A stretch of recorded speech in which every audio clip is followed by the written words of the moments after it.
listener, a very good morning to you and welcome to Perspectives, a current affairs discussion program on Agate Radio 95.5 Star FM, Makudi, Benue State. This morning on Perspectives, our focus is on civic responsibilities and national cohesion. When we talk of civic responsibilities, what easily comes to mind? What are those things that citizens of our great country, Nigeria, we owe it as our civic responsibilities to the country to ensure that there is national cohesion? In recent times, Nigeria has been troubled. The issues of ethnic rivalry, suspicions, agitations, what do we need to do on our part as citizens to strengthen the national cohesion in our dear country and across our state, Benue, for instance? These are the issues we shall try to interrogate on this edition of Perspectives. I'd like to welcome our discussants on the program. The Benue State Director, National Orientation Agency, is with us on Agate Radio to share thoughts with us. Mr. Audu Idoko is the State Director, National Orientation Agency here in Benue. Welcome to Agate Radio, State Director. Good morning, all. I'd like to also welcome the Media Officer of the National Orientation Agency, Benue State Office, Mr. Benjamin Chafa. Welcome to Perspectives, Mr. Chafa. Good morning, Benue people. My name is Nathaniel Nongu, your regular anchor on this program. And if you are joining us on this edition, we'd like to inform you that Perspectives is an audience interactive program which you have the opportunity to call in or send a message to contribute on the issue we are discussing or ask questions if you have them. The program is broadcast from now to 11 a.m. and at 10 o'clock the line for calls is usually open for you to call in. Meanwhile, the one for messages will be open soon as we begin the discussion so that your messages and WhatsApp contributions could be coming in, and later on we'll take it on the program. Let me avail you the telephone lines through which you can reach us. At 10 o'clock the one for calls will be available, and that line for calls is 081 433 59292, 081 433 59292. That is the line dedicated to calls. The one for messages and WhatsApp chats which you send, with the line will be open shortly as soon as we begin the conversation, is 091 26 999 404, 091 26 999 404. That is the line dedicated to messages, both on regular SMS as well as WhatsApp. If you are sending, please remember to include your name and the location you are sending your message from. Let's also inform you that Perspectives is streaming live on all our social media platforms, including Facebook, YouTube, Instagram, as well as X, formerly Twitter. And you may also listen to us via our website on www.agateradiotv.com. We are available on all these platforms to serve you. Back in our studio with the discussants, I'd like to begin with you, State Director, National Orientation Agency. Civic responsibilities, when we talk about them, what easily comes to mind? Good morning, Benue people. When we talk about civic responsibility, which simply means the duties of the citizen of a state, of a country, to the country. What is your duty? The duty you are supposed to perform to your country. This is the basic idea behind civic responsibility. Okay, so they are basically duties of the citizens towards the country. Yeah. Okay, how about on the path of the country, the state structures, for instance? Do they also hold citizens a civic responsibilities, or is just a one-way traffic? Yes, my new Director General recently is bridging that gap. You know, we always tell, what do the citizens do for the country? We always say that, but we've not actually balanced it up to say, what is the leader supposed to do for the citizens? So recently, the new Director General is saying that should be balanced also. If we are always telling the citizens what we are supposed to do for the country, what is your responsibility to society, we should also tell the leaders. The leaders should also tell the citizens, this is our responsibility to you. So that will be flagged. I want to preempt that. That will be flagged off, the responsibility of the leaders of society. And we are going to when the campaign starts, we are going to give it very wide publicity so that the citizens also will know that, yes, this is our responsibility to society, and this is the responsibilities of our leaders to us. So I will not want to preempt that because it has not been launched. Until it's launched, we shall do that. But I'll quickly just have to say that behind the civic responsibility of citizens, certain things are basic, and the basic things is this national core value. If citizens can queue to the national core value, everything will go fine in a state or in a country. Okay, I am with you now, Media Officer Benjamin Chafa. Would you like to share some thoughts with us on what constitutes in specific terms a civic responsibilities of citizens? Basically, thank you, Matt. Basically, in specific terms, when you're talking about civic responsibilities of citizens, you're looking at the basic obligations of the citizens in terms of participation in the issues of the electoral processes, participation in terms of the issues of governance. You're talking about citizens paying their taxes, all the civic responsibilities that citizens play in the society, which also includes patriotism, supporting good leadership so that the benefits of good governance will be delivered in the society. So basically, from the citizen side, it talks about the obligations of the citizens. But like my state director mentioned, there is this course that our present Director General, Malan Issa Larry Onilu, is championing at the moment, which is the National Value Charter, which has a balance. On one side, you have the obligations of the citizens. On the other side, too, the leaders have an obligation to the citizens in terms of providing the basic infrastructures that are needed, providing all the necessary things that will create a balance both on the side of leaders as well as the part of the citizens. That's basically what civic responsibility, as championed by the National Orientation Agency, is. It's okay. Let me add a little addition. Okay. Some of the responsibility of the citizens are also, like during census head count, citizens' responsibility also, you should make yourself available for the head count. Another responsibility of the citizen in that regard is also, as you say, the taxes there already. You understand? Election is also participate in election. And another duty of the citizen also is reporting crime. Citizens, you understand, it's part of your responsibility. If you see crime or anything you suspect could endanger the society, you report it to the police or the appropriate authority. Not necessarily police, even your traditional rulers, you should report it to them. And another serious responsibility is also protecting government properties. You understand, like pipeline, government structures, government building. As a citizen, it's your responsibility. Look at these poles, these tall poles, street electricity poles. If you see any funny movement around that, you should ring the appropriate authority. It's part of your responsibility because that property belongs to you, and so on and so forth. So on and so forth, yes.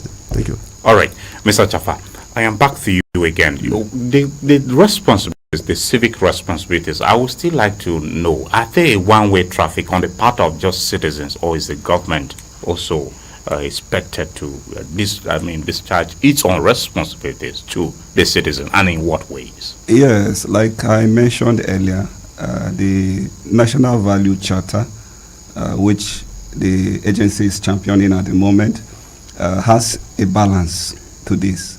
There is a part of the citizens. The charter actually has two parts to it. What are the civic responsibilities of the citizens? But it also brings this balance. What are the responsibilities, which is what you are asking, of course. What are the responsibilities of government in terms of this civic responsibility? Here comes in the issue of providing things like basic infrastructures in the society, roads, construction of roads, provision of education, providing of jobs for citizens. We send children to school where they expect that when they come out, they will have jobs to work. So there is this balance, government providing things like the government usually have programs, activities that help to provide like loans for people who need loans to start businesses. Government also provides loans for farmers, facilities for farmers. This also, is the role of government in terms of the civic responsibility. So government has a role on its part too. All right. State Director, would you like to also weigh in on the part of the government, even beyond what your agency, the National Orientation Agency, is doing? As a Nigerian, what are those responsibilities that government owe its citizens?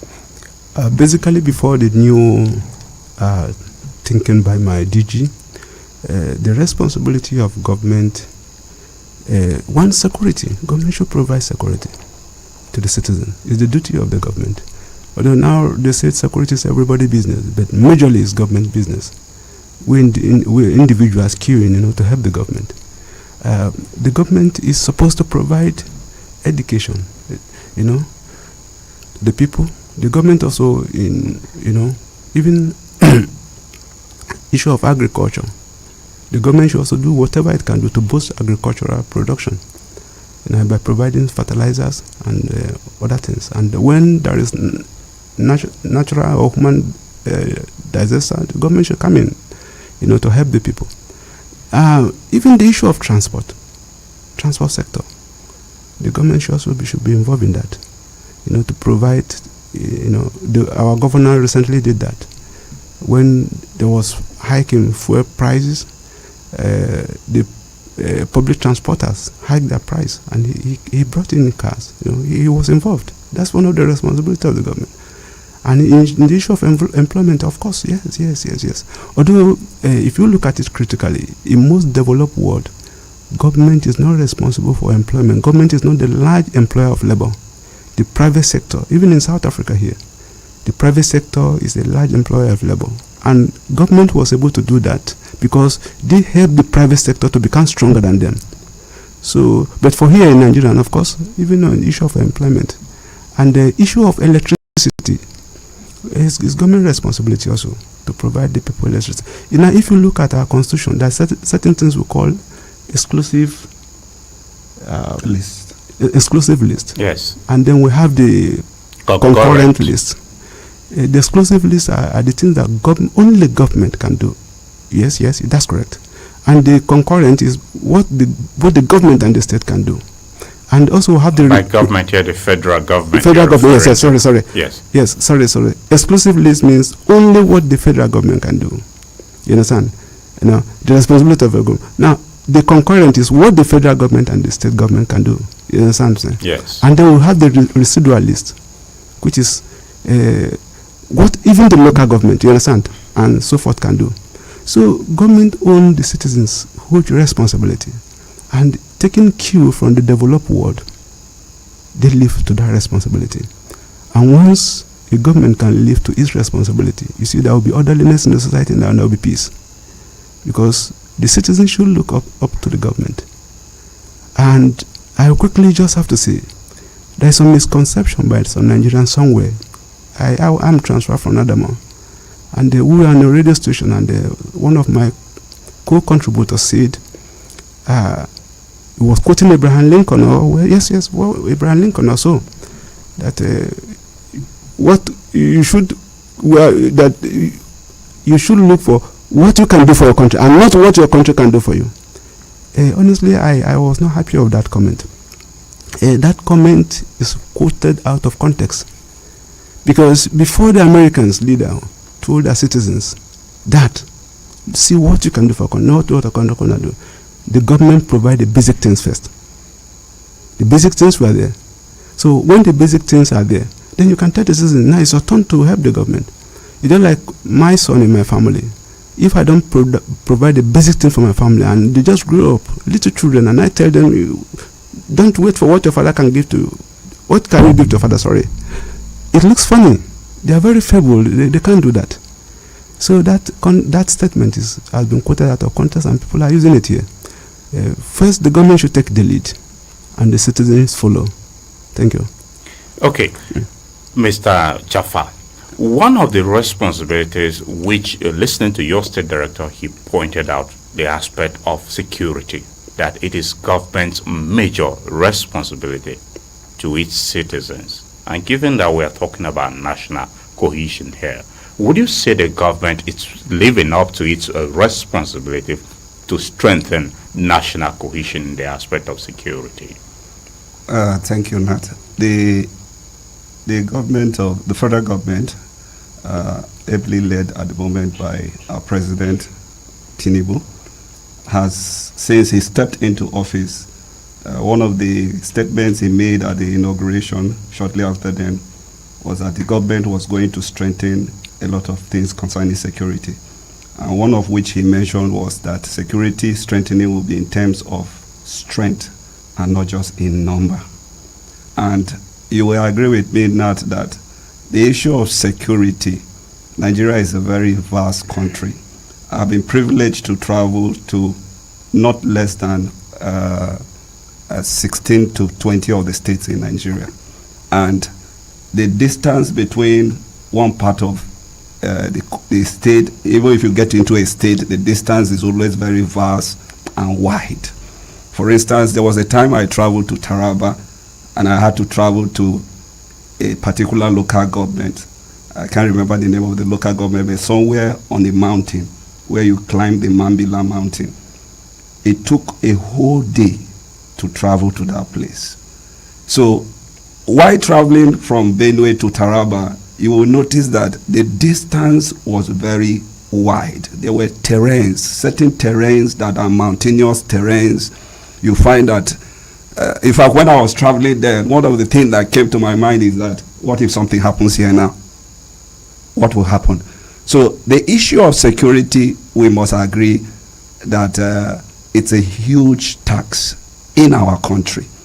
The government of Tinubu, which is the federal government, since it came into office, there has been a lot of effort made in the area of, strengthening the security apparatus. I remember there was a time that there have been this recruitment of officers in the police force.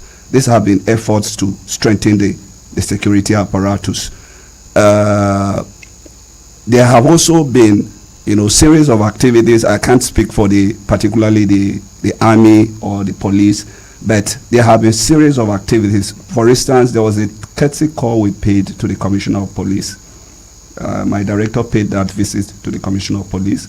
And one of the things we did at this level was to create a collaboration between the National Orientation Agency and the police force, where part of the effort was to collaborate with our staffs in the local government. We have officers in the 23 local governments, just as in the country we have 774 local governments. There are officers in these local governments. They are in touch with the people. You will agree with me, Nat, that what works in most climes, even with the help of international donors, is community policing. And so what we did was that the collaboration was to help so that at the point there is a collaboration between our staff and the DPOs in the local government. And this helps to report crime at the point of, and to also raise some warning signals even before crime comes up.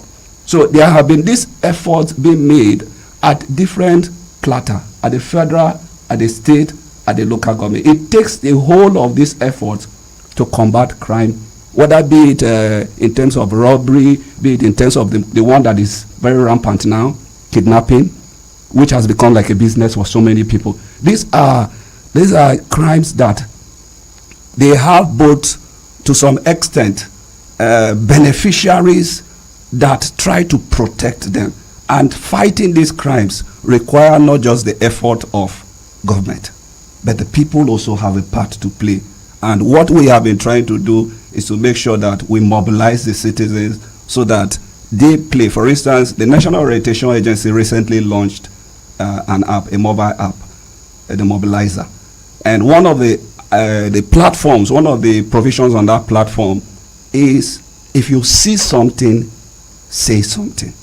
So as it's expected that as citizens, when we see something happening anywhere, we report it. Because like the police will always say, they are not everywhere. So it takes reporting crime. I was in Otukpo last year with my state director. We went for a program in Otukpo. You remember the robbery incident that took place in Otukpo last year? Mm-hmm. We were in a hotel for a program when that robbery took place. As a matter of fact, I had to close my eyes like 5 times and open it to see whether this was true. Because from the place where we were seeing these young men carrying guns in vehicle. When they were moving out of that bank, we could see them. And one of the things we did was to quickly report to the police. And then to make sure that, efforts are done so that this kind of things will be checked. So when crime fighting, checking of crime requires all these multifaceted efforts. So federal government on its part is trying. We can never say they have done enough. Development is a process, and it takes moving from the good to the better until we get to the best. So all I can say is that government has been making a lot of efforts in terms of fighting crime in the country. Thank you. Are these efforts yielding results, State Director, especially in the area of security, if the national cohesion of our country should be strengthened, including here in Benue State? You can't see some result too fast as you think. Some result take time to show up. But those of us that are fast thinkers and want things very fast, the answer is no. But those of us that understand the dynamics of life and society, yes, there is progress. So that is the issue.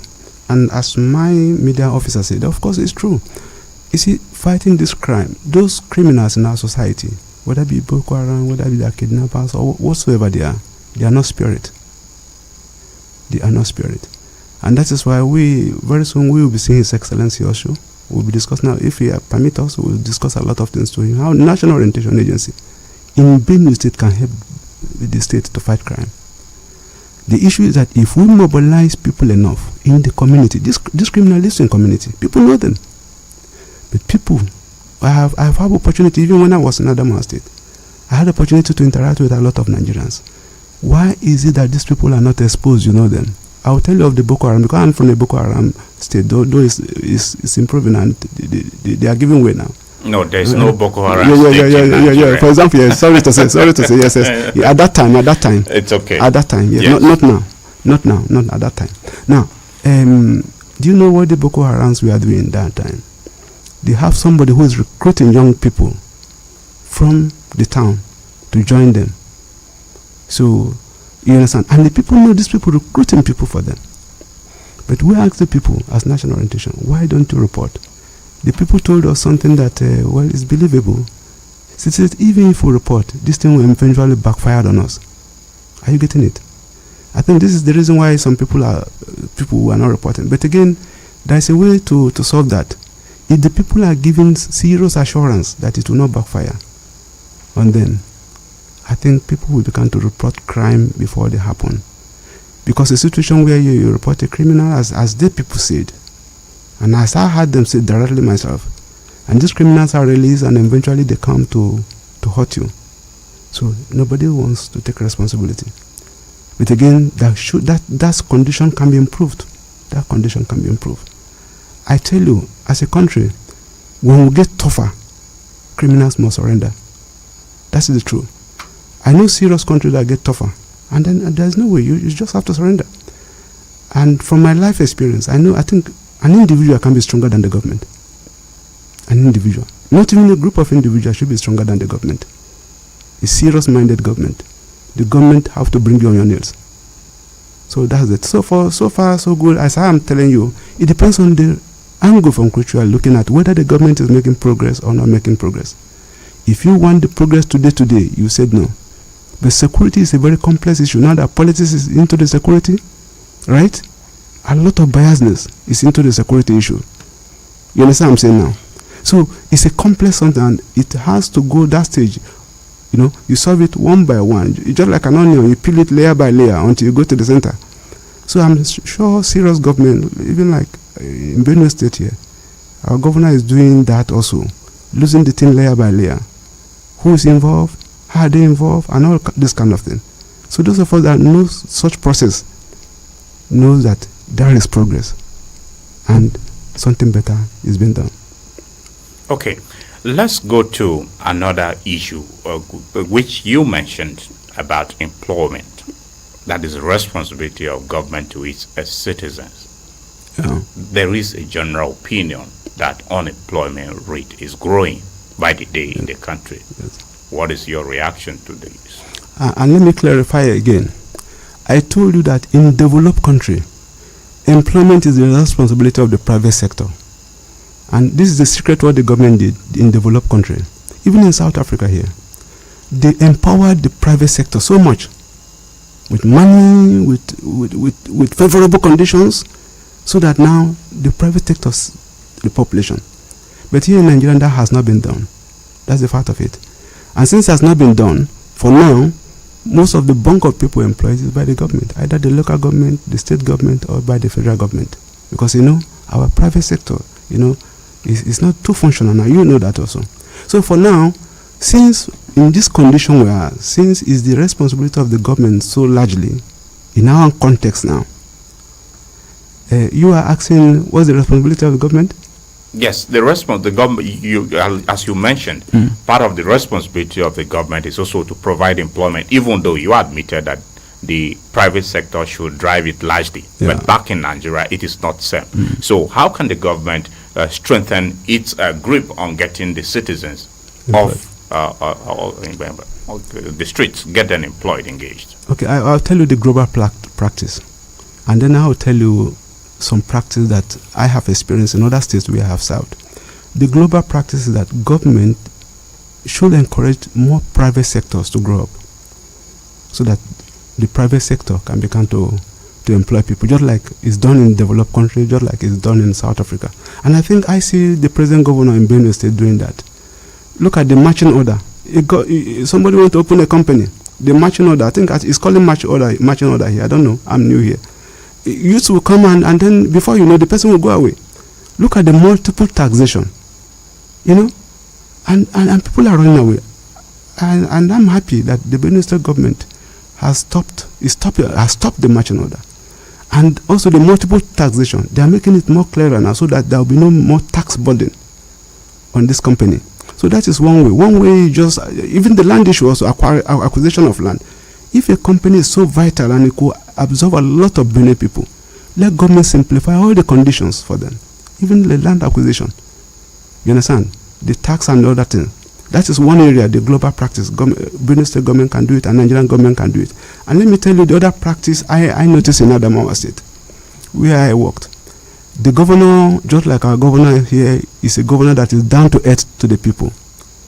The governor in Adamawa State sees the state very personal, just like also our governor is being very personal and putting his heart into the job. This governor, what he did was, on the streets, he employed more youths to sweep the street. That is one.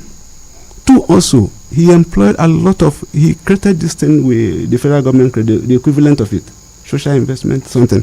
And the youths were paying 10,000, 15,000, 20,000. Some graduate 30,000 per month. You come to office, you work for certain hours, you just go. They are not pensionable. You see that one now. Then also, the local hunters, he discussed with them, they employed a lot of youths. You see the local hunters who were helping on security. You see how he was opening up now. So a lot of ideas government can take that they could open up a lot of employment for the youth. So that's it. The global perspective, they can take it, just like I explained. And the other ones that I saw in other states, they can also take it. And then open up the employment something. And let me say, most of the crime in our society are economic driven. Some also are driven by drug. The economy is there, the drug issue is there. You see, but I think also, growing from a family that is average, I don't think anybody wants to go to crime. Any reasonable person. I don't think anybody wants to go to crime and be killed. So that should be a condition of force, either peer group pressure or drug or whatsoever. But I think also that if generally government, you understand, can empower the private sector and things get better, the mood, the mind of the citizens will get improved. And people will be looking at a higher level of living instead of petty crimes like course and the rest. They are very petty. I am taking most of your time, but I have to say one thing. I grew through the 70s. And through the 70s, things are so relaxed for Nigerians. I know that time, 1982, yes, I finished my secondary school in 1982. And I was doing a petty job, and I was able to raise 2,000 naira. I bought my first 504, 2,000 naira there. 504. Tier leader. Things were so cheap then. And that time my salary was just 30 naira. 30 naira in a month. At that time. Are you getting what I'm saying? And that time, you find out that people, even though there is crime was less, because you wouldn't want to go to crime that your life will waste, because there's a lot of potential expectation from the state, from the country for you. The country was good. You wouldn't want to go for crime. Though there was crime there, but it is not as much as at the present. And I remember at that time also, when somebody is sick, the person will be worried, am I going to die? Or will I live? Because there is hope waiting for you. Are you getting what I'm saying? So, and one of our principles in National Orientation Agency, how to create destiny, a destiny for the people. The government should also look at it to give hope to the people. When the government began to generate hope in the society, I'm lucky I came to Benue and I'm saying that. You see, the new governor is giving hope to the people. And if this hope continue, that hope alone will decrease crime in our society. I am telling you. That hope alone. So, unemployment is a serious issue, not only in Nigeria to say, and we have to say it that way. Unemployment is rising globally because of the increasing population. But I know every problem calls for a higher thinking to solve it. Thank you. All right. Dear listener, in case you are just tuning in, you are listening to Perspectives on Agate Radio 95.5 Star FM. Makudi. We are discussing civic responsibilities and national cohesion. Our focus is on that, and our discussants here in the studio is the Benue State Director, National Orientation Agency, Mr. Audu Idoko, also the Media Officer of the National Orientation Agency, Benue State Office, Benjamin Chafa, is with us on the program. And you can also contribute by sending a message to ask question or make a contribution. That line for messages and WhatsApp chats, which is already available for you to send such messages and contributions, is 09126999404. 09126999404. Also, you may join us via our social media platforms where the program is streaming live there. You may drop your comments on the live stream feeds. If they are related to the subject we are focusing on, we'll take it as your contribution. We are available on Facebook, YouTube, Instagram, and X, formerly Twitter. You may follow us on all these platforms. You can also listen to us via our website on www.adgateradiotv.com. Mr. Chafa, are you satisfied with the participation of citizens, especially the ordinary ones, in the democratic process? When it comes to citizens' participation, whether we are satisfied with their participation, the answer will be citizens' participation has been largely below what is expected. But that said, it can also be said that it is growing. And we have been making efforts to mobilize the citizens to step up their participation in the issues of governance.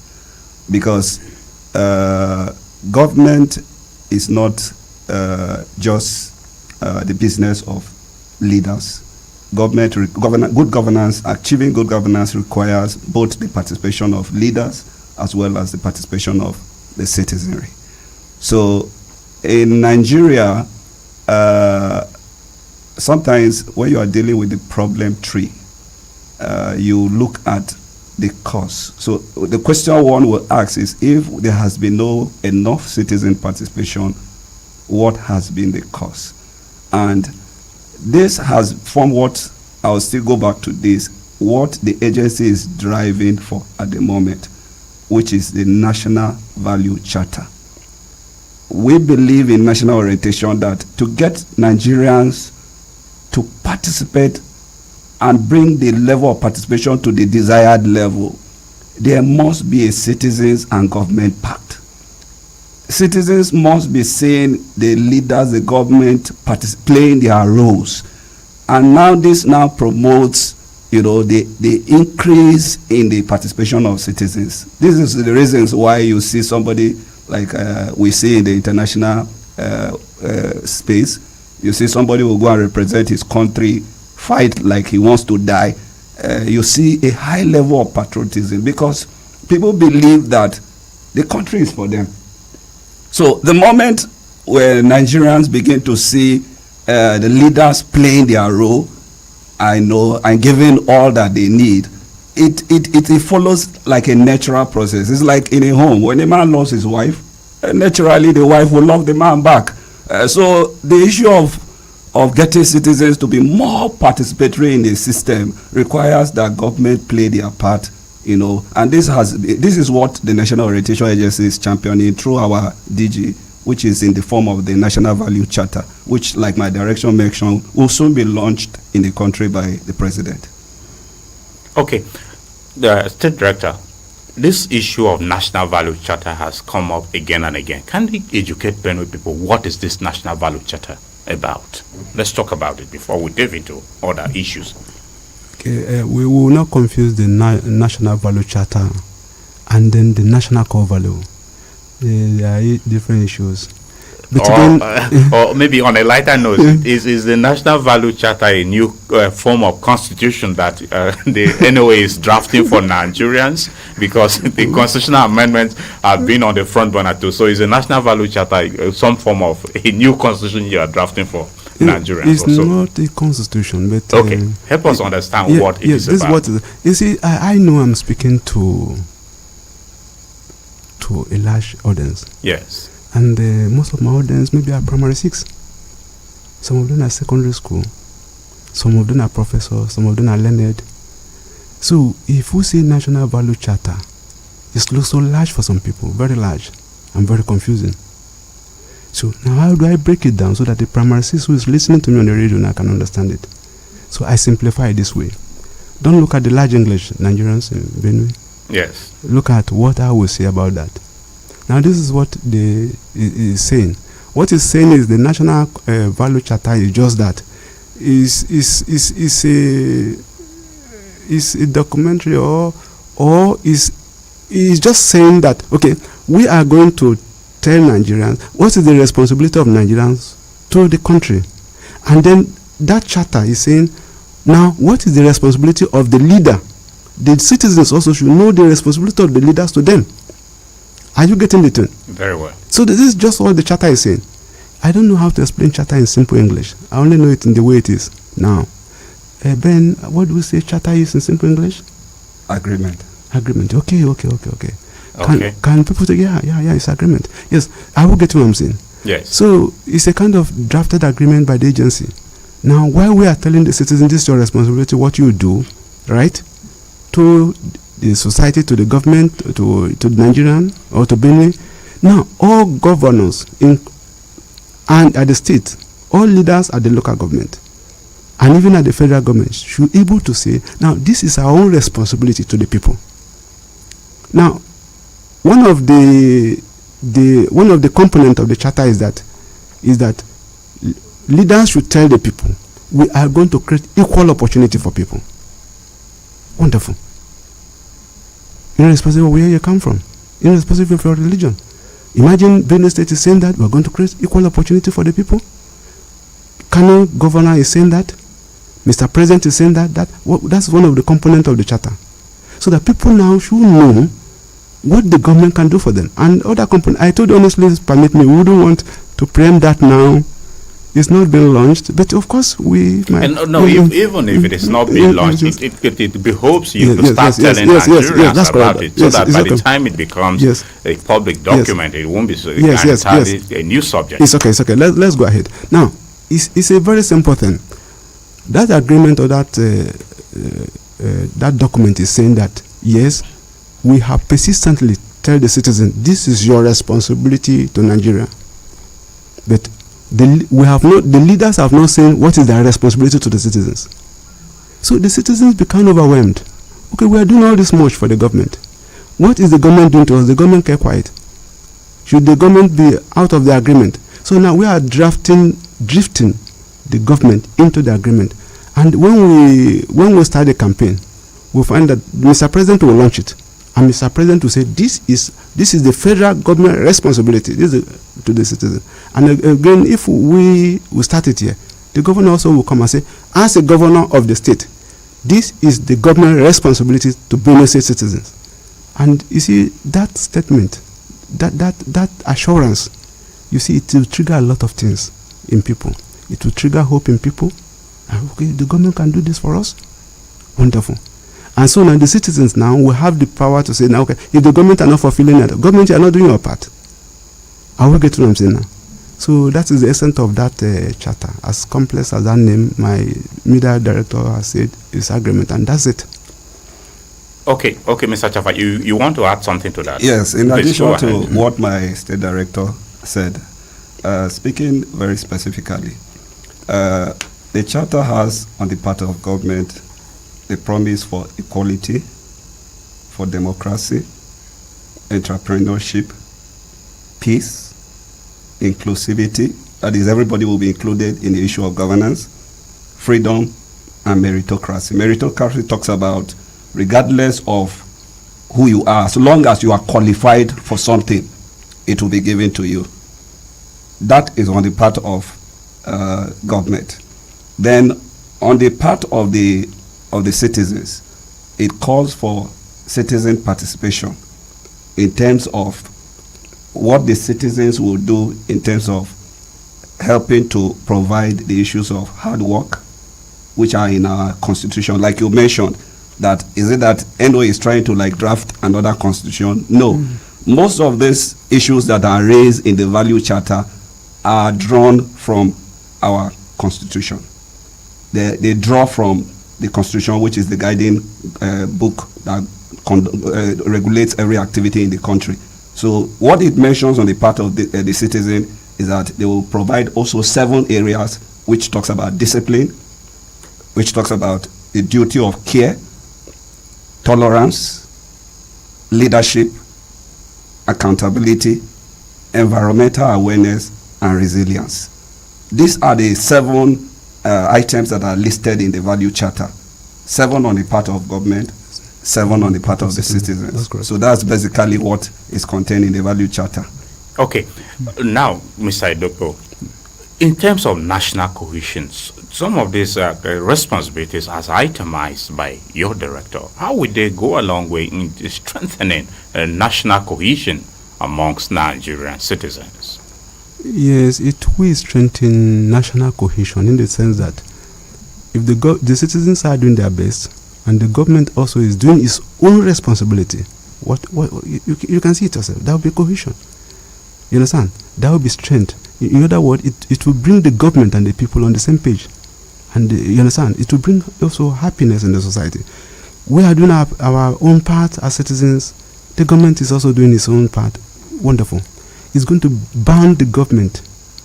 That is what we mean by cohesion, bringing them together. You understand? And then you see now the citizens will become to maximum cooperate with the government. And then at that level, if that cohesion is attained, it will be easy also for the government to become to serve the people better. You see the issue now. So in fact, that agreement is trying to bring the government and the governed on the same page so that they understand what is my responsibility to you, what is your responsibility to me. So that's it. All right. Mr. Chafa, in Benue State here, it is the argument of many that the presence of agencies like yours, the National Orientation Agency, is not being fed, especially as it concerns the pockets of insecurity Benue State is facing. Is there any engagement you are having with the communities that it is not in public domain concerning the issues of insecurity that has bedeviled the state over the years? Not like I mentioned earlier. The agency has been doing a lot in terms of the issue of security. I mentioned earlier about our agency paying courtesy call to the Commissioner of Police and trying to strengthen linkages at the local area, because when it comes to security particularly,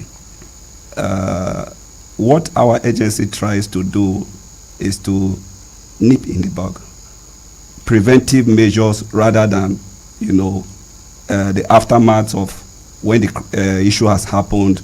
Then we try to solve. But we are involved at all levels. But we also try to prevent this crime. And one of the ways, like I mentioned earlier, is seeing something and reporting something. Like my director mentioned earlier on, before crime takes place in a place, the criminals will usually come in. And before they come into a place to commit that crime, for instance, I'm a thief man. There was a time that we lost somebody in the Benue State University here when we were in school, and it was rumored that he drowned in the river, and it was said that they caught him in the river. What the thief man would say, "Call on Hiningere."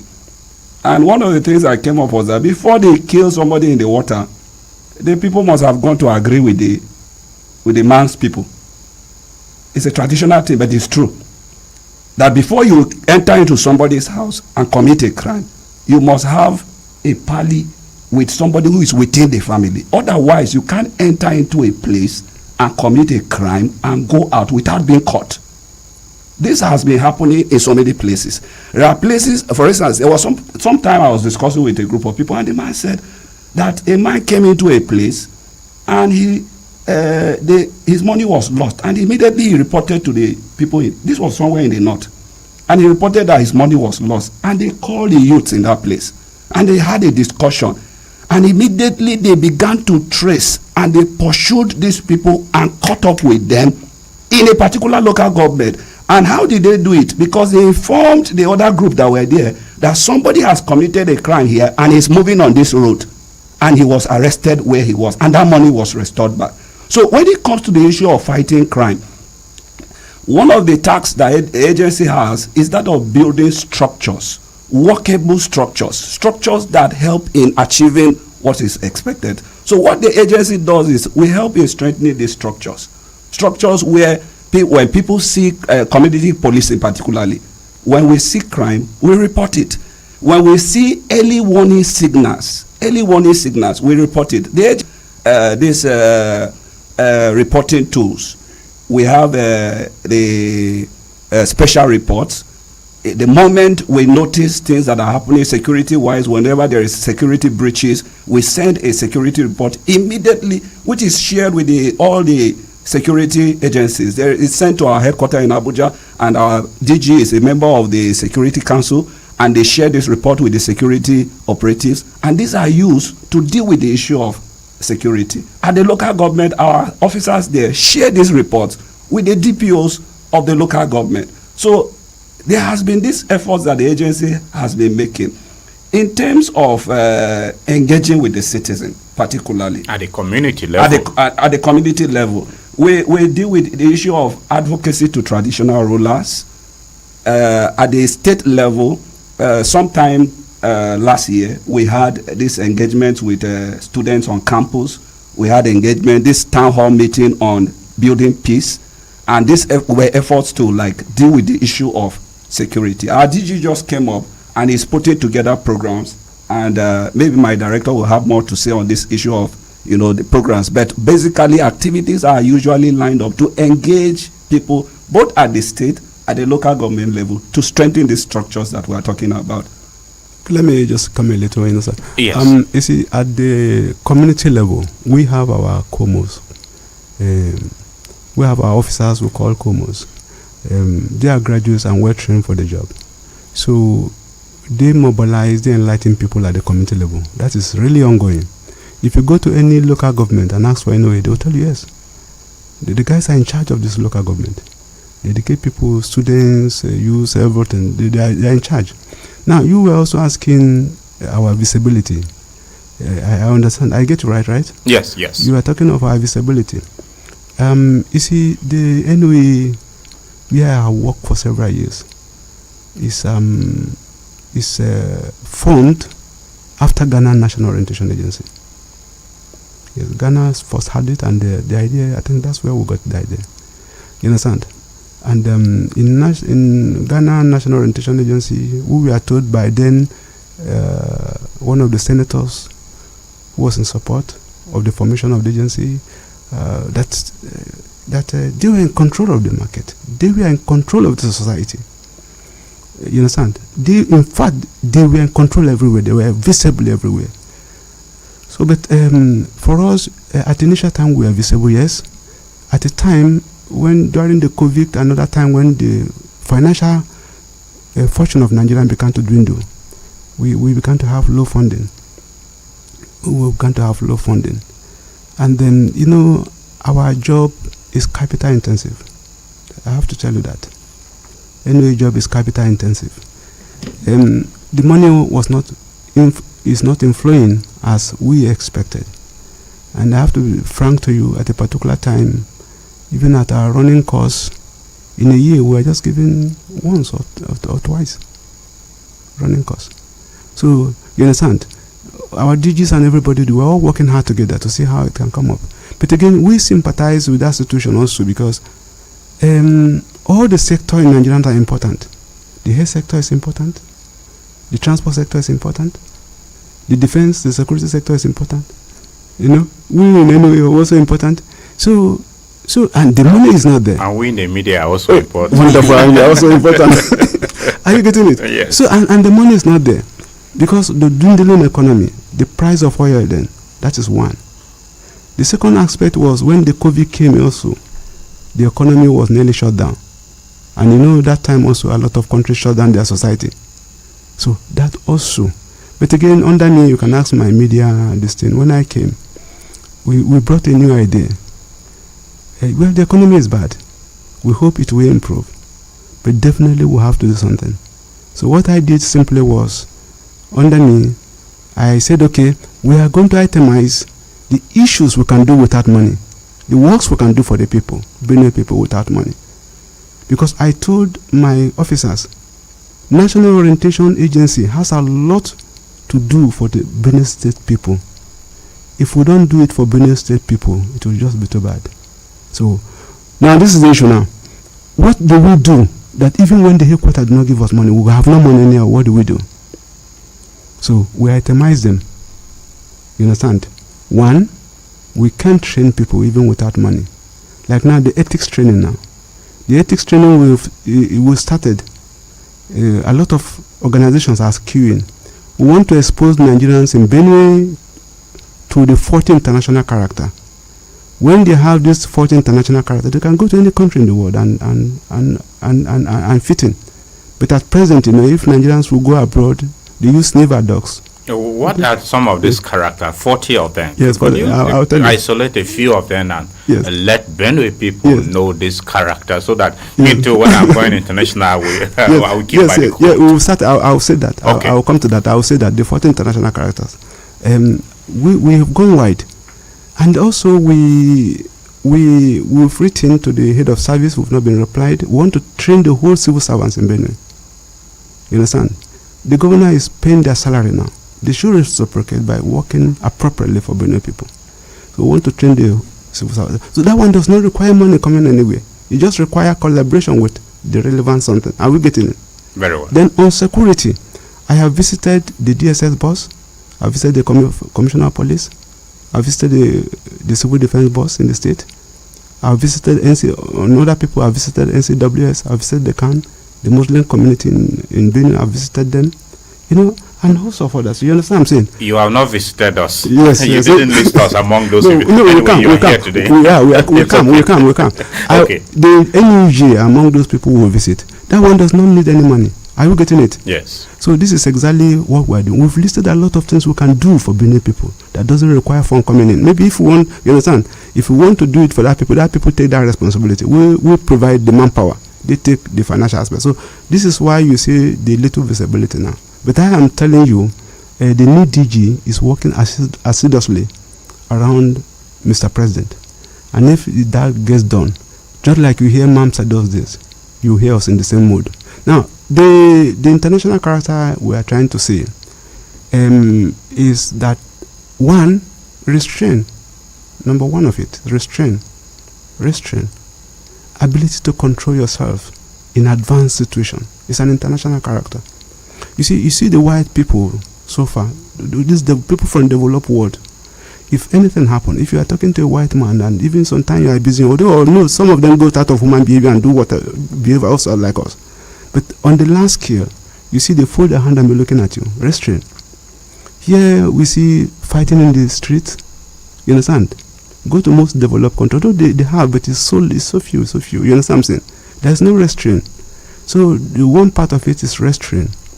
And if we are able to get this character, then the other aspect of the international character is honesty also. Honesty. You see, to be accepted in the international community, you have to be honest. To be honest is different from being truthful. We always tell people in the manual. To be honest is different from being truthful. In other words, honesty is higher than being truthful. Okay. So that is one thing. Another international character is hard work. What the manual contains about hard work is different from what you know about hard work. You get what I'm saying? Very well. Then another international character is direction. You understand what I'm saying? Very well. Then a lot of them. Another one, of course, is patient. Another international character. You get what I'm saying? Now, when we come to honesty as international character, you know also that when the international committees are dealing with Nigerians because of the bad image they have given us, or maybe we've given ourselves, they don't trust us. They don't see us being honest. I will get what I'm saying. They saw us as liars, as people that cannot be trusted. And we began to wonder, just like my manual said, is there any universities that trains people for lying in Nigeria? The answer is no. So we have 40 of them in that way. And another one in the international, we have dependability. Now you can't depend on any person in this country. He face you. You just can't depend on anybody. So we are training Nigeria on dependability. When we come to that dependability, we'll tell you what it is and how to do it and all this kind of thing. When people cannot depend on you, they just can't trust you and they can't help you. You can't depend on anybody. Nobody can depend on anybody here. I will get what I'm saying. So they are there. I can't exhaust it here now. But, well. Yes, when we are ready, your media is ready, we'll also come here. We'll train you. It's okay. Well, very well. We are open to that. We are always available and open to receiving you whenever you want to come share such thoughts with us. Okay, it's about time now for us to engage with those listening to us. In case you are just tuning in, you are listening to Perspectives on Agate Radio 95.5 Star FM. Makurdi. Our focus on the program is civic responsibilities and national cohesion. Our discussant here in the studio is the Benue State Director, National Orientation Agency, Mr. Audu Idoko. Also, the media officer of the National Orientation Agency, Benue State Office, Benjamin Chafa, is with us on Perspectives. And you too can contribute by calling us on 081-433-59292. 081-433-59292. Once you connect with us, tell us your name and where you are calling from. Then go ahead and make your submission. Kindly keep it very brief so as to enable others also have the opportunity to contribute on the program. You may also send us a message on 09126999404. 09126999404. Hello. Good morning. This is Samboka. Good to have now you. I greet you. We greet you. And guests in the studio, Idoko and Chafa, National Orientation Agency. Orientation in the small mathematics we used to do when they say what is the orientation. In the orientation, you used to have north and south, east and west. So if you are taking off, you say what is the, you talk about the north-south, south wind, the direction. In short, the whole thing means national direction. So where is Nigeria facing? That is the question. You have spoken very well all the details of the civic responsibilities. The basic thing a citizen should do, knowing very well if we are to allow society society to be what do you call it, in disarray, no direction, no orderliness. We know that there are very strong people, very big giants. They will just hold you and hold your leg and cut it, break it and kick you, and you know. That's why society, they used to talk about the days when life was brutish and short. They decided, okay, we must have a government. So this government will now take charge of the responsibility of keeping order. If you do anyhow, government will put you to question, and if you have done the wrong, you will be punished. But today in Nigeria, the one thing this morning I was discussing with an elder. I think the issue of Nigeria is the number one, the gladiators, political gladiators. They are not that they don't like us, though. They like us very well. We are their brothers and sisters. But in their spirit to remain above one another, everybody wants to remain on top. So they are having new friends all over the world. They have some friends in America. They have some friends in Germany. You know, so that they can come take charge in Nigeria. So their hearts are not in Nigeria per se, because the competition is so harsh that they can't remember. It is only once in a while that when it happens that they as soon as that thing dies down, their heart is back to the same serious competition. That thing Bob Marley used to call the rat race. So I was in the public service for 33 years. I sympathize with those of you who are talking in the studio there. You cannot be bigger than your boss. When your boss's heart is somewhere very far away and every day you are preaching him, he will say, you are coward one. Why are you deceiving me? I'm struggling to make sure that the other person doesn't take over. You are reminding me of very small things. Those things are very minor. Go and handle it. So that is why today Nigeria has a lot of difficulties, because the people who are the gladiators, let me leave it at that.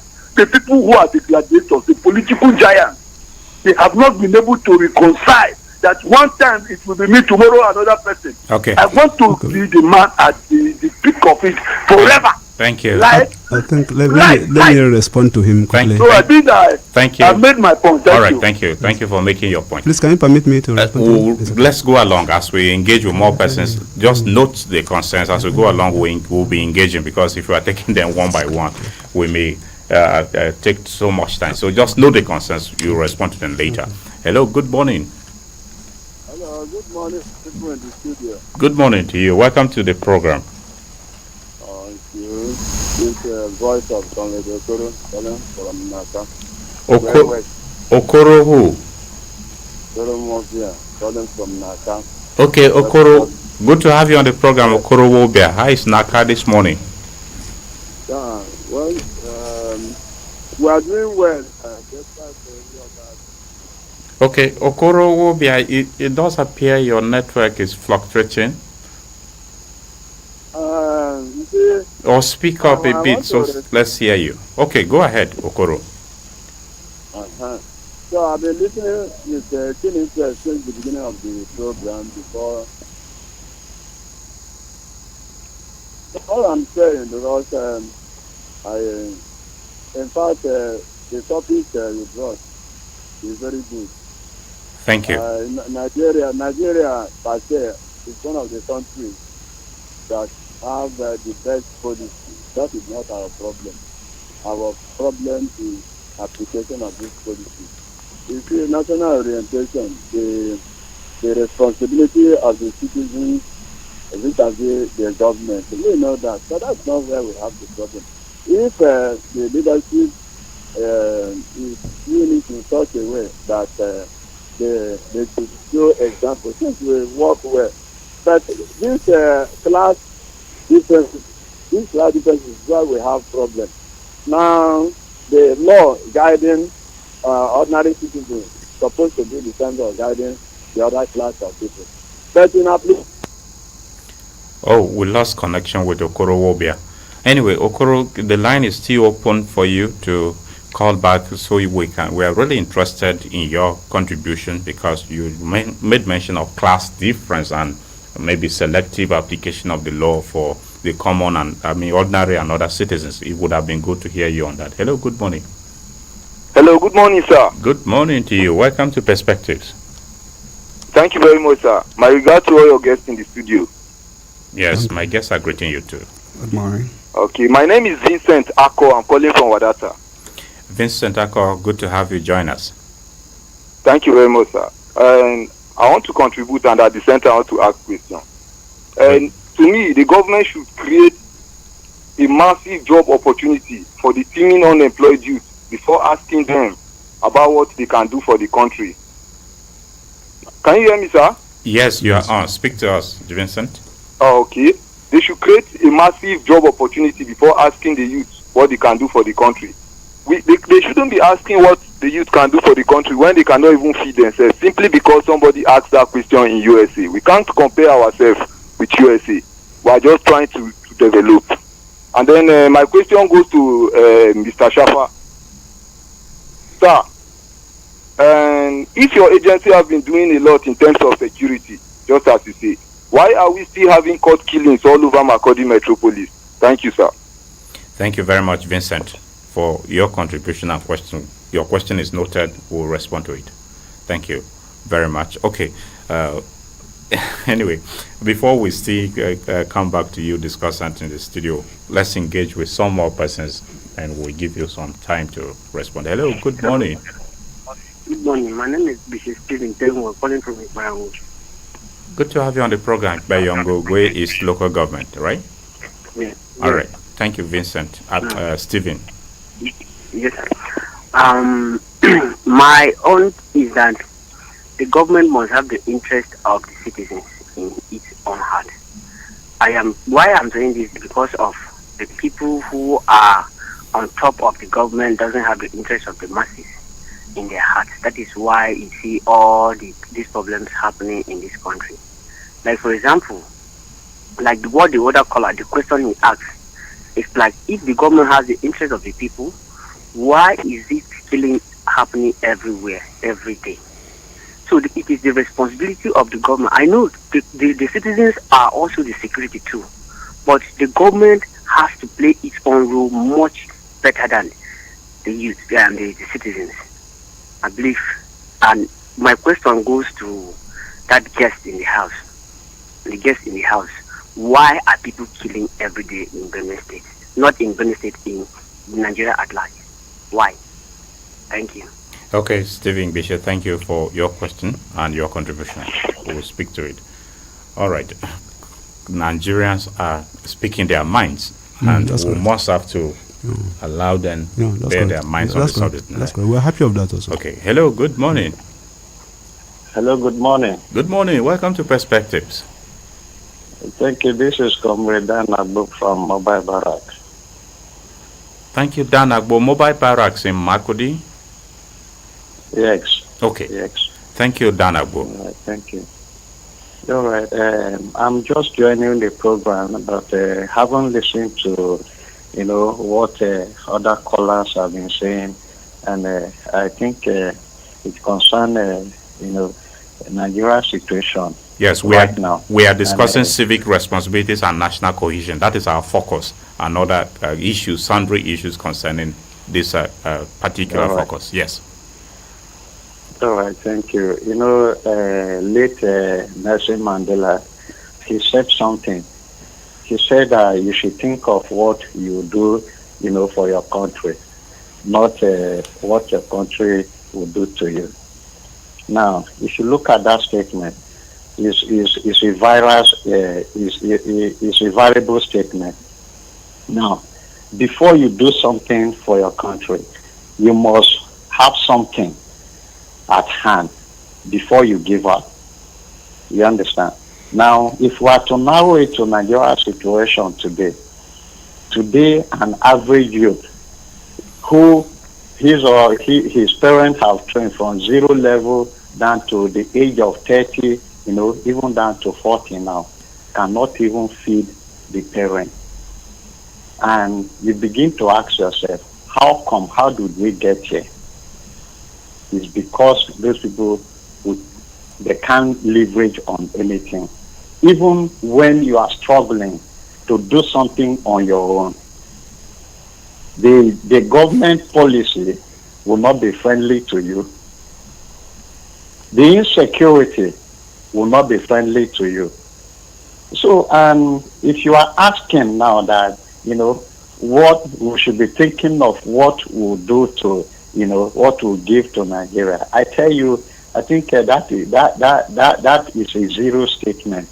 If you go to America today, so when they wake up, the first thing they'll say, God bless America. Okay, Dan Agbo, Dan Agbo, before you continue, when you say that is a zero statement, does it mean there's nothing the citizen can do for Nigeria as our own country? Your call has been placed on hold. Oh, Dan, hello, Dan. Hello. Okay, Dan. Yeah. Okay, you heard me. I was asking you, when you said that is a zero statement, does it mean there's nothing the citizens can do for our own country as Nigerians? Nigeria is our country? Yes. Okay, now, can you give what you don't have? You can't give what you don't have. That will just be, let's be factual to ourselves. You can't give what you don't have. And from where I start from, you can see that it is clear that even when the government is not even giving anything, we are struggling, to make sure we get ourselves engaged in one way or the other. You understand? Now, the government policy will come in, frustrating your own personal effort that you are doing. Like you as an average youth, when you try to establish yourself, automatically you are trying to add, to your government. Because it's not only you have other people that will depend on you. Even if you do not employ other people, you have siblings, you have relatives, who would depend on what you are doing to survive. You get the point? Very well. Now, a situation where what you struggle, to establish, and the policy of government is making that not to stand. How do you narrate that to yourself? Now, how are you going to contribute now? So that's the situation that we find ourselves now. Until we go back to the drawing board, like I think the last there was a man that spoke. He talked about the political, gladiator that they are the issue, in Nigeria. And if you look at it, like late Chino Achebe, he said something, that Nigeria problem is a leadership problem. And that is what we are facing in Nigeria today, because I remember during the time of the 2 years that late Yaradua spent, there was a tremendous change within that short period of time. Why? Because this is a visionary leader. Okay. He addressed. He knew that there was an issue on ground. Okay. You understand? And he come out with a friendly policy, that will pave way, for the situation. And he went into it and he was addressing it before, death cut him short. You understand? So I am on the opinion that if our leader, can look into that, some people are worth studying. So if our leader of today can study, what that man did, all right, and follow his pattern, I think there'll be a change. Okay. The situation. Thank you, Dan. Thank you very much. So sorry, we have to leave it at that. Thank you very much for your contribution. In any case, we wish that Yaradua were still alive to listen to your opinion of him, like he is no more. God rest his soul. Thank you. Hello. Good morning. Good morning, sir. Welcome to Perspectives. Thank you. This is Tedo Graga. I'm calling from non-layout in Makudi. Thank you, Tedo Graga, for joining us on Perspectives. Thank you. About the orientation and the state of Nigeria, I'm saying that we, the citizens, we are the cause of our mishap. We can make Nigeria a better place.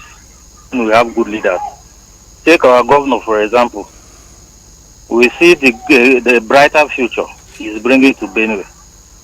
And so we can make our change by ourselves. Those of us killing ourselves can decide to drop the weapons. That's the change and the things we can do for ourselves.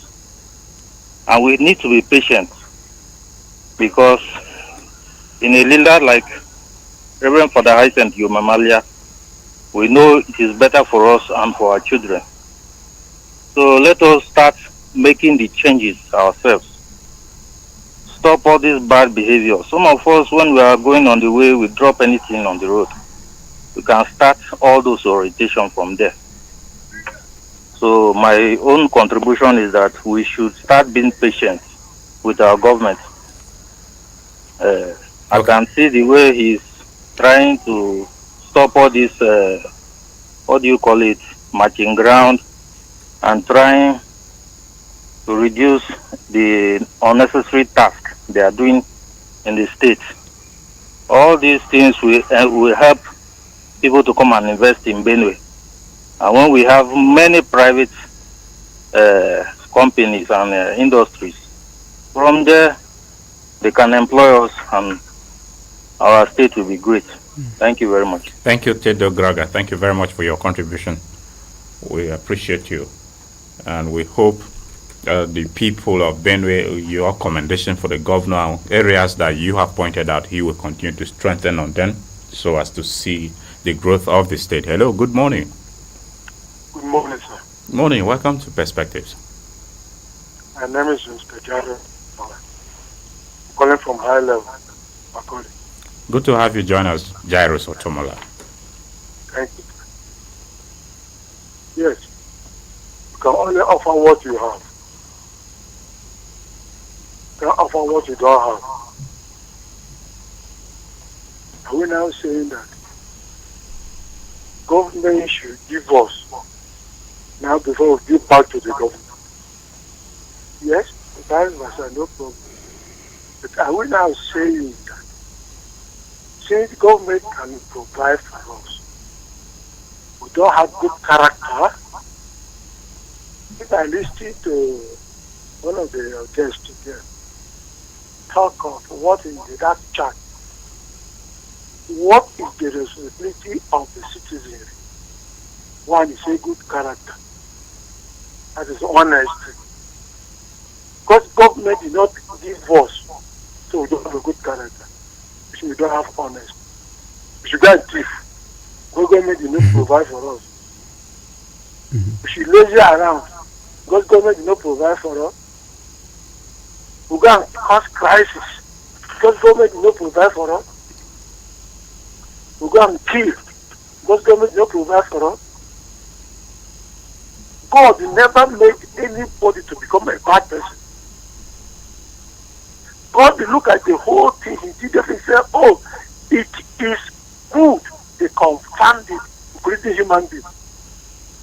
It is we who are changing our own life to something else, giving ourselves a bad name by becoming all sorts of nonsense societies where it doesn't help. Even the society it belongs to, it doesn't help you. It doesn't help your parents. It doesn't help anybody. It doesn't help the government. So why not bring your good character, bring your hardship, bring your honesty together, join them together, and push it to the government. Then maybe the government will turn around and say, okay, let me first I no matter how, for you. Ordinary giving them the good support, supporting the government with whatever is doing. That isn't enough that you are contributing to a society. Yes, in as much as I'm expecting government to provide jobs and whatever free education, free hospital, free to government, yes, I agree. Still yet, if the government provide all this, are you still going to be honest? Are you telling me sure that you're going to be honest? Are you going to be a hard-working person? Are you going to be a good character person? There are some people in the government today who are working, enjoying their salary 24/7, and they are still a bad people in their society. Are they helping the government? See, government have a role to play. We too have a role to play. And I want to tell us that we, the citizens, our problems is our problem. It is we that is supposed to solve our problem by ourselves. We shouldn't depend on government solely for whatsoever happen at us. you see somebody coming to kill your neighbor, instead of it report to the security, you are waiting for government to come and report. They say security for everybody. You say something, and you see something, you cannot say it until it happens. They are calling on government because government did not provide this. That's why you allow that thing to happen. What does that mean? What are we doing to ourselves? All right. Please, Nigerians, youth, elders, and politicians, when to do Nigerians, please let us help government so that government will now turn around and help us. All right. Thank you. Thank you, Jairus Otomola. Thank you very much for your contribution. Okay, let's come back to our discussions in the studio before we take more calls. Let's begin with a question earlier posed by Vincent Ako. Okay. He directed it to you, Mr. Chafa, that if the National Orientation Agency is doing its best on sensitizing people, why are there rampant court killings? He alleged rampant court killings in Magodi, for instance. How do you react to this, Mr. Chafa?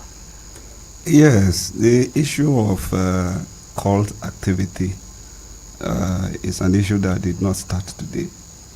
It's an issue that started a long time ago in the campuses, and it's a problem that series of government have been fighting. And sincerely speaking, the approach to issues like cultism has always been that the activities of people who carry this kind of activities do not affect the ordinary citizens.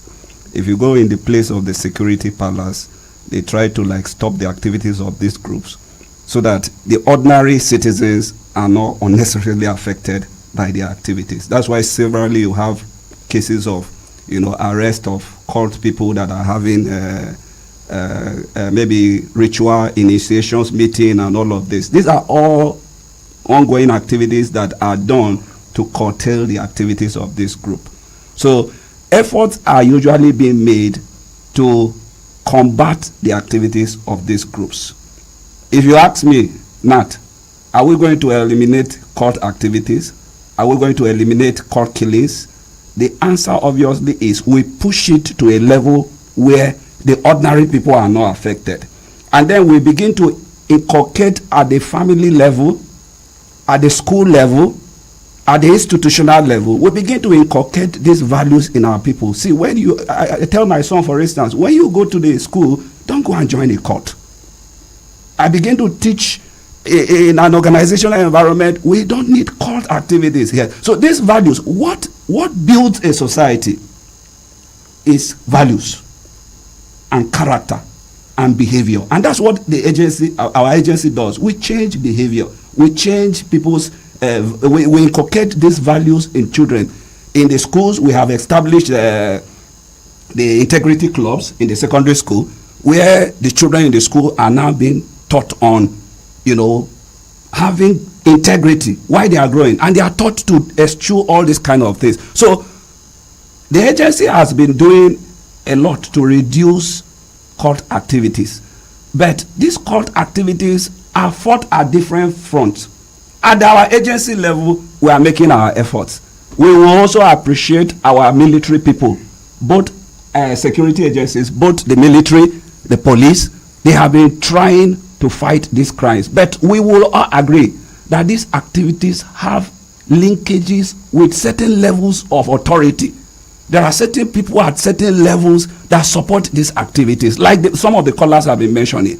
You talk of the political class, you talk of high-profile people. They support some of these activities. They support it for maybe election purposes, for one reason or the other. So there are groups of people that are usually deceived to go into such kind of lifestyle, thinking that when I do it, I will get something out of it. So and this usually end in destructive ends. Mr. Chafa, is this just an allegation or is factual? You have facts of that, what you are saying with regards to people being high places supporting such cult groups? Series of police reports that have been released, series of activities even on media stations like yours, Radio Benue, and so many have always informed us from time to time. No, from time to time. For us, we are yet to verify. Yes, from time to time we hear of reports of cult people arrested, people carrying out activities. These reports are usually in the media space. We can't hide from them. For Agate Radio, we are yet to verify that. So we'll take it at the let level of an allegation. But okay, let me comment on that. Yes, you can comment on that. And also,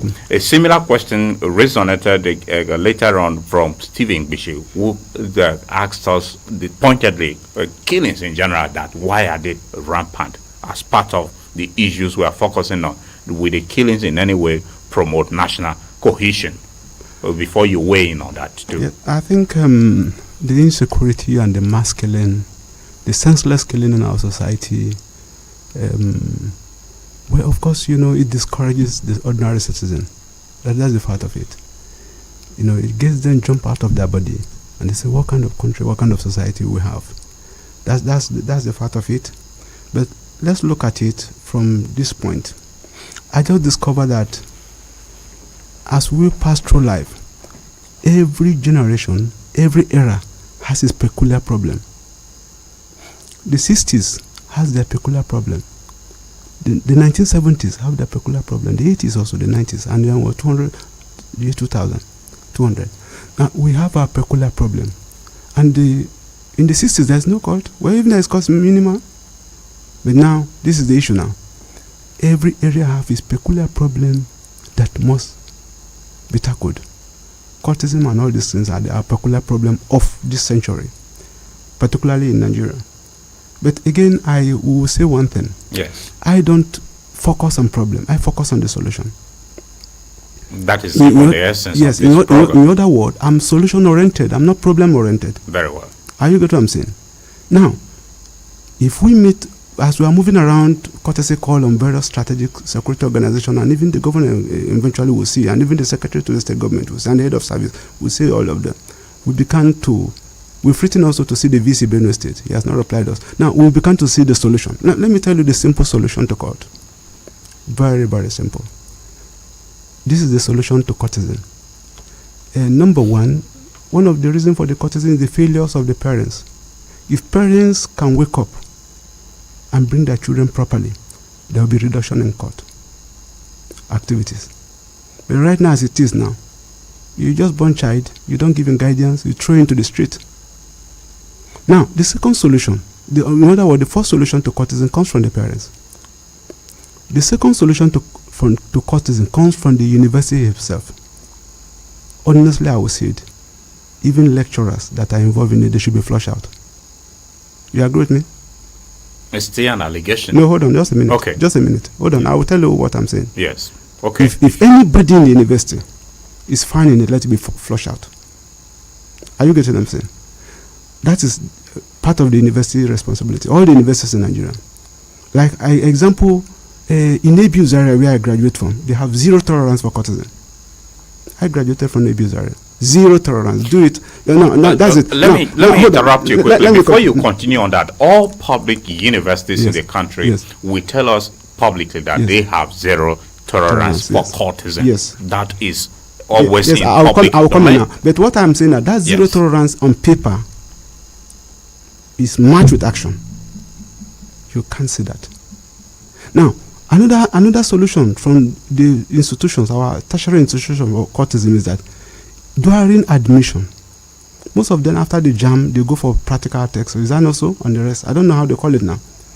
You are interviewing these people, and you see any mark on their body of courtesan, don't admit such student. Second solution from the university now. In other words, the window of admission to universities should be very tight for courts. Anybody who seems to have court marks on his body, the window to admission should be tight. Flush them out so that they don't come to university. In fact, university is our pride. It's our highest institution of learning. If we allow it go down, the whole society will go down. Won't that amount to violating the rights of people? No, because why I'm saying so is... I'll come to that. Is it possible to just look at somebody and prove that he is a courtist and he's denied admission would not avoid I think there is one university, I don't know how they do it. You see, once it's not violation of right, because if you allow this law, we extend this law so much, a lot of bad things will happen in the society. I think there is one university that says there's a way they check them. You understand? Maybe they say you take your sleeve of your hand up, the shirt and the rest, and they just say, at the other university I was looking at, it works wonderfully. Then the third solution from the higher institutions, I've said two, right? One during the window of admission, right? Right? Yes, and parental responsibility. Those No, are another one. And I Okay. said any authority, any person with authority in our tertiary institution involved should also be flushed out, right? Now, the third solution to courtesan is that if the government could also help national orientation, we go massively against that. The truth is in Yes. Benue State. Yes. Let me just weigh in before you continue. The truth is in Benue State, there is an anti-courtesan law in place that prohibits it Yes. and stipulates punishment. Yes. How is the NOA keen into this? Yes. Even with the institutions in Benue and other community engagement. Yes, and that is the reason. Since the law is made, that's why now we are collaborating with the State Assembly. The State Assembly makes the law, right? We are collaborating with them so that if they make any law, they can involve us, and then you understand, we enforce the law by enlightenment. Are you getting it? Yes. We've written to them. Are you getting it? Under me, we've written to the State Assembly, and we are waiting for their approval. If that is done, wonderful. Are we getting it? Let me tell you one thing. I told you that every era has its own challenge. Courtesan is one of the challenge of our era. But I keep on saying that if there is any problem, once you get tougher than the problem, you solve the problem. If you go below the problem with your low thinking, you understand? I'm sorry to say, most of the solution to courtesan is more or less from traditional thinking point of view, and it can't solve that problem. Are we getting what I'm saying? We want Nigerians who look at issues straight and solve it.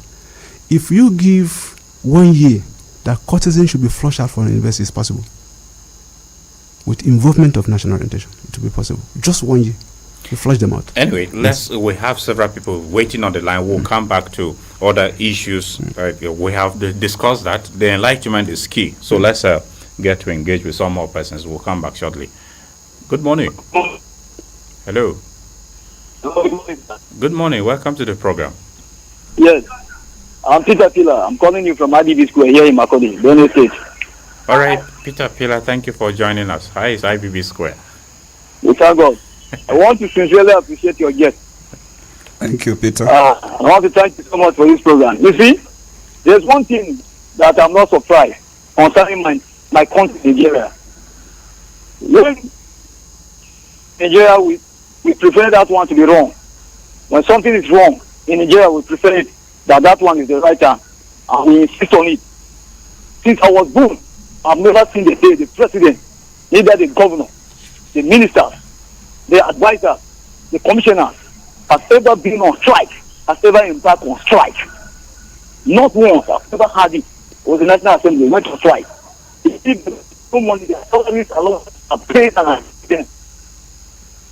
I want to talk about the youth. I'm a youth. And talk about the government, youth empowerment.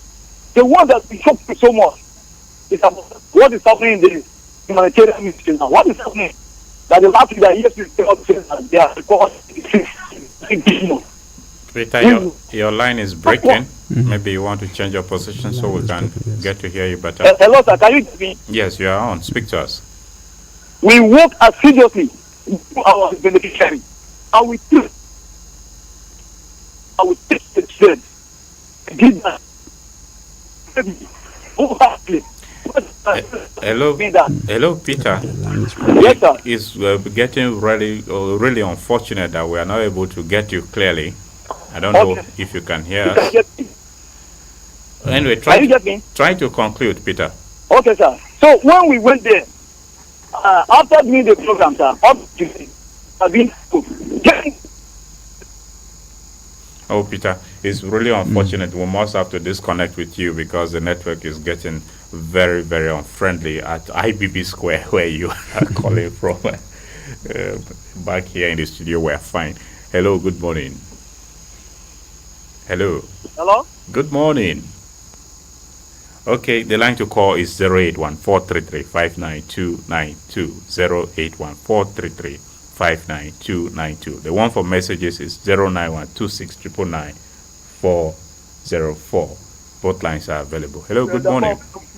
Briefly, when you talk about parents, I feel very sad in a society where parents have been bastardized. People work for many years in service. When they get out, for them to get their pension or gratuity. And like me, as I'm sitting here, I still tell people I retired for 5 years now. I'm still a civil servant because they owe me 5 months salary in 2017. In a society like that, how do parents control their children when their dues are not being paid? You have a child in the house, you can't feed him. How can you tell him one is the child is becoming is even a hawker on the street. Go to places, people's daughters have become prostitutes because their parents are. You all live in. There is no body that is left behind. If it is a security officer, if it is the normal civil servant, and so what kind of society is talking about parents when many of the parents are bastardized? Okay. Please, that is where I want to. Thank you very much for weighing in again, Dambalkan. We appreciate you, and always do know that it's not more than who wants to call in on the program. That will be quite great. We'll be quite grateful. Hello, good morning. Good morning, Agate Radio. Good speaking with Shima Deno from Makodi. Shima Deno, which part of Makodi are you reaching us from? Modern Market. All right. Speak to us, Shima. We're listening to you. Your guest in the studio. Yes. Just like the guests in the studio have rightly pointed out, the problem of this country is with the leadership. We no longer have nationalists, statesmen, people who have the country at heart, who are visionary, who have policies that will outlive them. That is the problem. And this has transcended, that nonchalant attitude has transcended down to the masses. That is why you have a lot of voter apathy today, mediocrity. Hello, Shima. That is the bottom line of the problem. Okay. And so the leaders have to be decisive. It has to be a deliberate effort to transform this country because it has been hijacked by oligarchists or elites, people who are of a particular class and believe that it is only people of that social status or economic status that are supposed to come close to the corridors of power. It is appalling. Thank you. Thank you, Shima. Thank you. So, statesmen and nationalists, we should develop a nationalistic thinking and get not just a lead. That's Shima's submission. Hello, good morning. What is killing us in Nigeria here? That's what is destroying Nigeria here. One person say he's the one to get all the money in Nigeria. Only one person can get up to billions and trillions of naira. What are they going to do with that money? And some people say they are the ones that are supposed to be in power, not any other person. So the killing started from the politicians. The key destroy every time. They want to be in power forever, and they want to get the money forever. That's why the youths and everybody join the wagon. If you are killing to get something, me and myself, I will join and kill and get something. That killing is all over. William. Yeah. Don't you think that will become a vicious cycle if everyone should take to the aspects of eliminating lives? That is not good. That's what I'm saying. It is not good. Bad belly. That is why I said it is bad belly. People are very wicked. We Nigerians, most of us, they are very wicked. They don't want any other person to come up and then share the cake of Nigeria, but only them. And that's why those cost members, as the guest said, the cultists in Nigeria today, those court members, all of them, they have big men behind them. That's why they have that power, that boss to do anything they want to do. Okay. How many people jail because of this court problem we have been having in Nigeria for long now? Okay, so what can we do to change the narrative to make a difference on the part of citizens? Yes, let everybody change his or her mind towards goodness of this Nigeria. Let Nigeria be good. Let us change our mind. Our bad belly, we should change it. We should leave it. We should leave this greediness. So that even in the Bible says that we should be contented with what we have. Let everybody be contented with what he has. Nigeria could have been a better place to stay. We have resources to make money, and then everybody will share it. But only a few individuals share the money because of bad belly and greediness. So let us change our mind for good, so that Nigeria will be good. Thank you very much. Thank you, William. We appreciate you. Thank you for your contribution. Okay, Let's take one message shortly, then we'll come back and try to. Okay, before that message, one more call before we go. Hello, good morning. Hello. Good morning, I'm hearing you. Good morning. Yes. Edgar Matthew from Kobe in local. The name is who? Hello. Hello, good morning. I think we're almost losing that. Hello, you are on. Speak to us. Oh, quite unfortunate. The man from Apa is on, but it does appear we have lost connection with him already. This message says civic responsibility and national cohesion are crucial aspects of a functioning society. As citizens, we have to actively participate in the governance and well-being of Nigeria, such as voting during elections, obeying laws, respecting rights of others, paying of our taxes, etc. By enhancing these, we will be doing our civic rights and encouraging national cohesion, which can be achieved through promotion of equality and inclusion, fostering interethnic dialogue, encouraging cultural exchange to break down stereotypes, promote fairness and justice to all Nigerians. I strongly believe that if this is done with all level of sincerity on the part of government, there will be improved cohesion among the citizens, irrespective of their regions, tribes, or religions. My name is Chief Jeremiah Ohange from Kanshio New Layout in Makudi. Okay, thank you very much, Jeremiah Ohange, for your message. We appreciate you deeply. Hello, good morning. Hello, good morning, sir. Welcome to Perspectives. Yes, Edgar Matthew from Kobe in Apa. Matthew? Edgar Matthew. The color you lost. Okay, Odiga, speak to us. From Apa, which part of Apa are you reaching us from? Kobe. Okay, good. Please go ahead, Matthew. Yeah. There is this slogan, say, if you see something, you say, talking about... Hello, Matthew? Hello, Matthew? Matthew, you are on. Speak to us. Oh, quite unfortunate. The network in Ikobi seems very unfriendly to allow Matthew to speak to us. Hello, good morning. Hello. Good morning. Welcome morning. to Perspectives. Thank you. I'm just calling from Georgia Kumewe. All right, Georgia Kumewe in Makudi, right? Yes, sir. Okay, those two. Go ahead.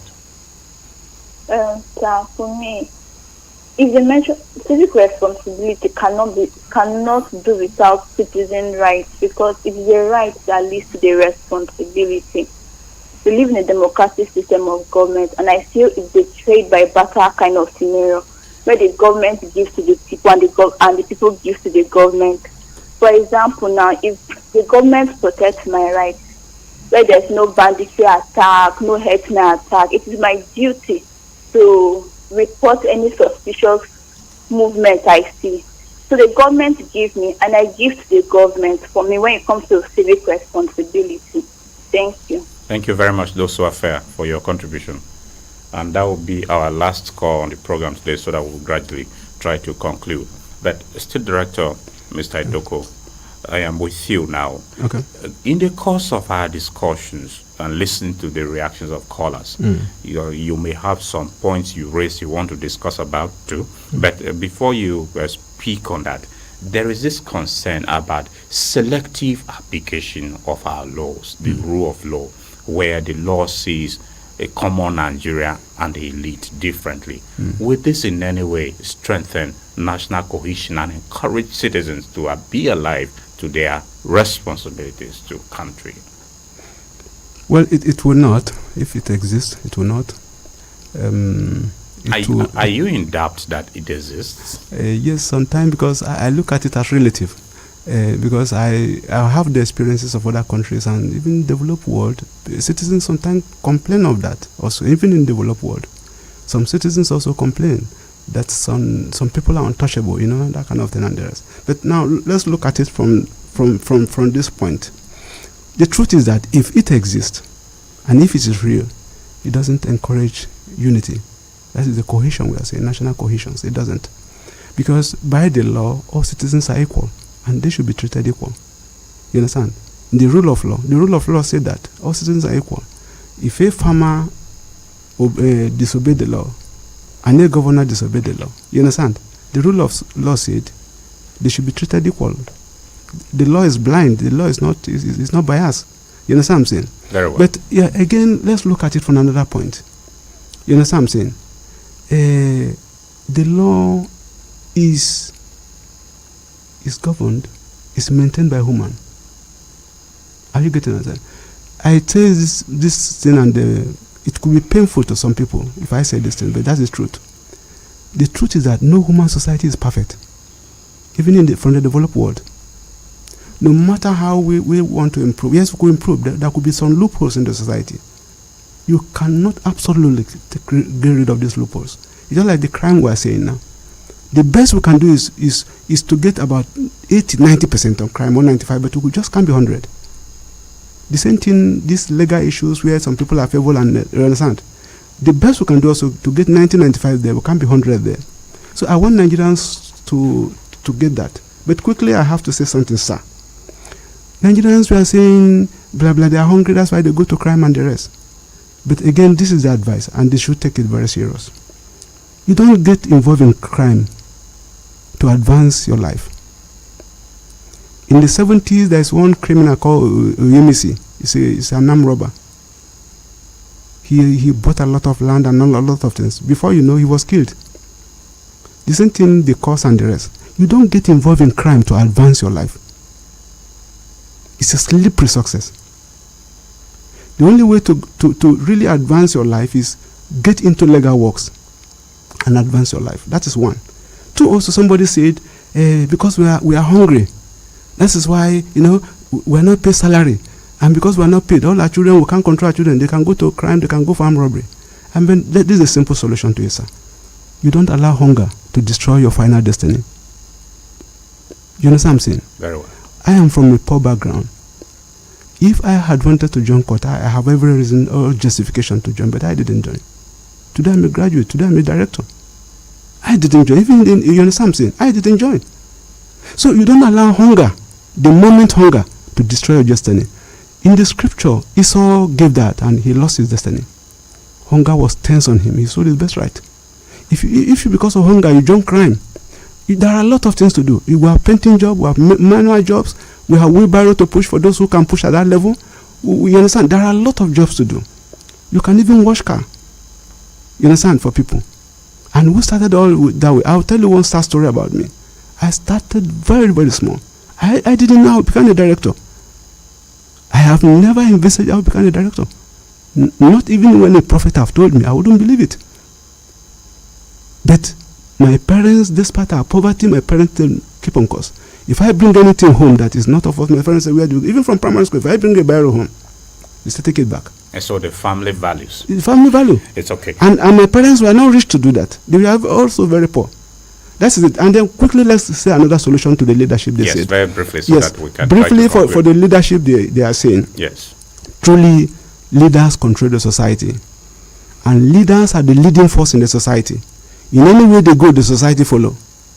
And the only advice I can give to Nigerians, since this is democratic era and you go by election, please, Nigerians, stop this issue that they will come and buy you with money and you bring in wrong leaders. When you bring in wrong leaders, many of them, and the overall effect will overwhelm you and you begin to complain, our leader is our leader. How do they come in? You brought them into this thing. Whatever, please, these people live with you. Look at people that are genuine, are sincere, and bring them into power. You see, this Nigerian will change. But if they give you Maggi, because of Maggi, they give you 5,000. They buy you, they buy your destiny and begin to maltreat you. You say, leader. How do they come in? They come in through your vote. Are you seeing the thing? That is the advice on leadership. But again, on the general note, I have to say this. Very well. And this will be your concluding word. Yes, this is my concluding word. Yes. The problem of Nigerian is not God. The problem of Nigerian is not Satan. I tell you, it is not God because God has blessed us. it is not Satan, because if God bless you, Satan has nothing to do. He disarms Satan. The president of God in Nigeria is disarms Satan. And it is not God, because some people really telling us it is spiritual, because God caused Nigeria because of many things happening. Nigeria is not the most sinful nation in the world. Even countries that commit sin than Nigerians are progressing, and their country is calm. The problem of Nigeria is a character problem. And so the problem of Nigeria needs character solution, not spiritual solution. If we go for spiritual solutions, we are getting the problem of Nigeria wrong. Okay, Mr. Chafa. Yes. This will also be your parting words, because we are totally out of time. Yes. Here in Benue State, one of the vulnerable people in the current situation of insecurity we are facing, the IDPs, is the NOA thinking in the direction of getting the people in the internally displaced persons camps to take them through some of these values, so as to strengthen or encourage a sense of patriotism in them, no matter the challenge they are passing through. Yes, the NOA has been working closely with SEMA, that is the State Emergency Management Agency, to get in touch with the people at the IDP camps. Currently, we are pursuing a proposal with UNICEF to sensitize them on sexual exploitation and abuse. And when we are having shortage of funds, like my director mentioned, we do what we write programs on other programs. And so one of the such activities is building those programs of sexual exploitation and writing it together with the value orientation program. Let me say this, because I know our time is out. Yes. In the national anthem, we normally sing and say, the labors of our heroes shall never be in vain. Yes, heroes past. Heroes past shall never be in vain. There is a need for citizens to have this optimism, to believe in the nation, to believe that no matter the challenges we face, we will overcome them. Like my director mentioned earlier, every generation has their challenge. I lived at a time when I was writing common entrance for my secondary school, I was witnessing first-hand killing of children from an upstairs where I was writing my common entrance during the Metesine time. But I didn't die during that time. Metesine was overcome. I believe the issues of terrorism as we're having presently and the challenges we're having, with collaborative efforts, with the citizens playing their part, with people getting involved in the participatory democracy, because democracy is not just about leaders alone. We define democracy as the government of the people, by the people, and for the people. So definitely the citizens have a role to play. If government is failing, the citizens can call leaders to order. So people should get involved in the process and play their roles, and instead of japa, that's a popular word now, instead of us japaing, let's stay back and build our nation. This is where we must have to conclude on today's edition of Perspectives, which we discussed the civic responsibilities and national cohesion. I deeply appreciate our discussants on the program, the Benue State Director, National Orientation Agency, Audu Idoko. Thank you very much for coming on Perspectives. Thank you also. We also appreciate the media officer of the National Orientation Agency, Benue State Office, Benjamin Chafa. It's been a wonderful time with you. Thank you, Nat. Thank I get a radio for this opportunity. We hope when next we invite you for other engagements that requires you, you may be willing to come join us. Definitely. Thank you so much. That's our program today, dear listener. Thank you very much for your listenership. Perspectives will come your way again on Friday with another edition. God bless Nigeria. Kindly stay tuned to our Gate Radio. Goodbye.